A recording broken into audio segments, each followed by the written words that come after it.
Okay, here we have our 1992 Ford F-250 extended cab. It's an XLT option 4x4. It's got the 460 V8 automatic. It's got a really, sound and solid body. There's absolutely no rust on this. Always in Northwest Washington. No accidents.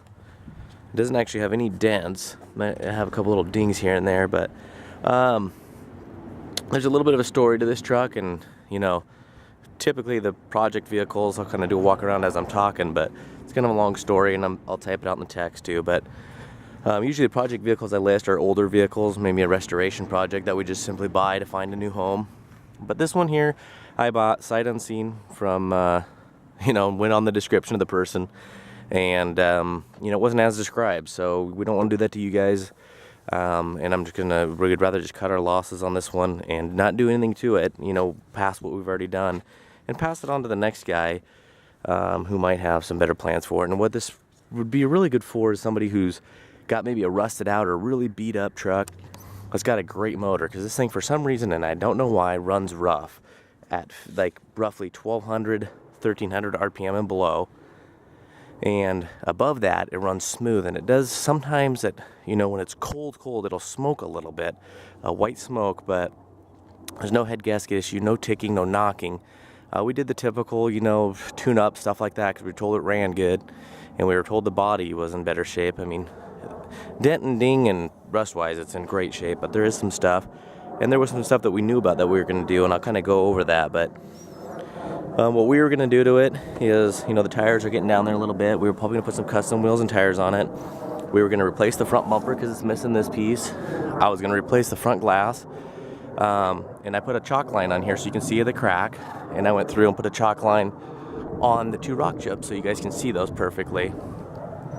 And the passenger side is actually in better condition. The driver's side, for some reason, is faded out. But we're going to do the glass, do a little tune-up stuff, just your typical stuff, make it look good. This is broken. We were going to replace this. It's a common issue. And that was pretty much it, But when we got it and found out it ran rough, we kind of just didn't want to put any more money into it, wanted to try to chase the problem down, and haven't had any luck. And we were told this probably might be a vacuum leak or something underneath the intake. Who really knows, because it does smooth out. Shifts through the gears good, and on the freeway it's got a ton of power. I mean, even from a dead stop, if you floor this thing, it gets up and moves. But make no mistake, it does run a little rough. So worst case scenario, that's what I want everybody to plan on, is that maybe it needs a motor or something. Who knows? But it's a little bit of a mechanic special. So we'll go through the body here. It does have a couple little rock chips on the hood. It's got a little chip there, and the grill, the chrome is delaminating. We were going to replace that, but and on the window, we can get a window replaced for $150 if you do want a new window. Just throw that into the bid price. There's going to be no reserve, so it'll go to the highest bid, because I'm telling you what, there's no doubt in my mind we are losing money on this one. So you got your fading on here, and that's kind of throughout the driver's side. You got your fading there. Got your little fading there. Kind of the clear coat's kind of sunburnt is what I would call it there. It's like a nice metallic red color, but as you can see here, it's faded. It's got like really light scratches in it. And it's just really faded on this side. It's kind of, I don't know why, but that's why we're going to get in there and show you guys all this stuff. We don't want there to be any mistakes or questions on this one. It's going to need a little bit of work. There's a little bit of ding there. It's got the polished stainless steel trim along the bottom, which looks really nice. I mean, this could be just a great truck, and I hope it goes to a new home.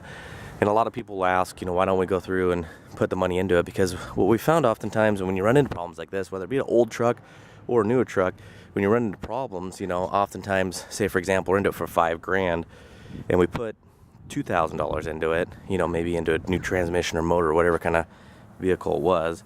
You got your little chips there. That a lot of times it'll probably sell for around 65 to 75, and you look at the long run, it's like it was the same investment for the same loss. So we have also found that where we lose some people because they aren't interested in projects, you also gain that group of people who would rather pay less for a vehicle, tackle the problem themselves. Maybe they're a mechanic, or they're really familiar with these trucks, or like I said before, maybe they got a beater with a great motor or a new motor.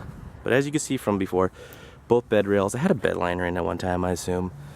But they got some screw holes in them. Probably those damn anchors people put in. Little surface rust there. You got some scratches in here. I mean, this truck's got numerous little scratches and chips. I mean, I can't do pictures of all of them. That's why I do this video. And sorry if I ramble a little bit, but I just, you know, kind of want to get the explanation of the story out there a little bit. And at the same time, not confuse anybody or misrepresent the vehicle. Well, see over here, the paint's like beautiful. You know, get you a couple little chips and scratches. You know, they're going to be throughout the truck. I mean, whether you see them there or not, they are there. They're all little ones just from kind of 20 years of use, you know, 22 years. Little scratches in the gray there. But this could be really just a beauty for somebody. You know, this is some dried wax from whoever waxed it before. I don't know, but I'll take you on the inside. You know, the door's shut really nice. I mean, just like new, really. There's no door sag, no rust. You know, this thing is just rust free. The driver's side power window motor, I think it's a driver's side, but I'll go over that next video. It does not work. You know, it's something we would replace if it was had no motor issue. But at this point, the unknown, we just don't want to be throwing little stuff at it if it needs something big. But the dash is in really nice shape. I mean, you can kind of see that crack there. Headliner's really nice. It's a smoke-free truck. Visors don't sag down. Dome light cover's still there. Seat slides forward. Nice looking back seat. You get your little typical minor discoloring in the carpet, but not real bad. I mean, it's definitely a really nice, you know, clean, presentable interior, especially for the age. This is a common deal. The speaker covers get a little bit of surface rust on them. The cheap paint they put on there just kind of goes away. But I'm gonna try to do the best I can to represent and show you guys kind of how this truck works when it's running. It's kind of weird. You know, I've had it for the truck for a while, and I've gone back and forth a million times on what do I do. But I just kind of came to the conclusion that we're probably going to be moving locations pretty soon. Need to get rid of some of the project vehicles. There you got your C5 axle code. That's good. That's limited slip 410. Got your lumbar support. The seat's got a little break down here, but no holes. Oh. Yeah, and that folds down. The rear bench folds down to like a storage tray. Nice looking dash. I mean, pretty minimal wear coming in, which is kind of weird. It's got 166,000 miles, and these 460s go forever, so it might be something real minor. You know, you might score, get it for cheap, and it's got two little holes there. But I'm gonna go ahead and fire this up. You know, it's ice cold. You know, it can be, the way it runs rough a little bit, it can be kind of cold, but you can kind of see how the water's shaking. Look how the gear shift's shaking a little bit.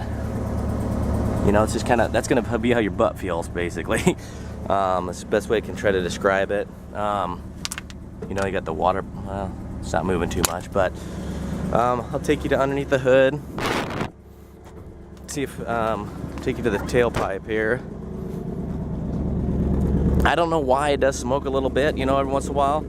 It's not right now, but only when it's cold, you know. But if you slowly get into the gas on this thing, you know, it doesn't smoke. But if it's cold and you hammer on it, it will smoke a little bit. But you can kind of see how the exhaust is moving. Exhaust could definitely use some replacing, but that's how you can see it's running a little rough. So it's shaking that up a little bit.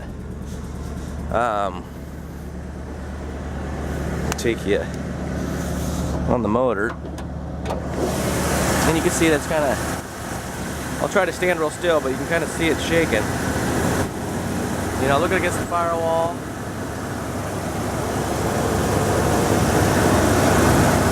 You know, it's could be just a great truck. You know, it's got a new alternator. I put an alternator in it, and you know, it's got full tune-up because we were hoping that would replace it. So don't make the mistake. I think that'll do it. But the serpentine belt does need to be replaced. So sorry for the long video and the long rambling, but you know, we're gonna do another video of it driving and doing the electrics and stuff. But I mean, it revs up nice. You know, you can try to. I'll see if it smokes at all. It's not, but you know, it just does sometimes. Maybe it's not anymore, I don't know. But that's the thing that's got me frustrated, you know, and This is a, you know, I'd consider a project truck, a great solid and sound body. Somebody could score it and rip it for a hell of a deal, because I'm definitely into it for more than it's going to go for. It's a bummer, but it does happen to everybody. You know, kind of want to show you guys, I buy thousands of cars, and, you know, some people take you, and we definitely don't want to do that to anybody. We'd hate to see that happen to anybody, but, you know, if it's happened to you before in the past, don't feel bad. There's just some bad people out there, so... but, you know, it's got a ton of potential, and I hope it goes to a great home. So good luck, everybody. It's going to be a no reserve.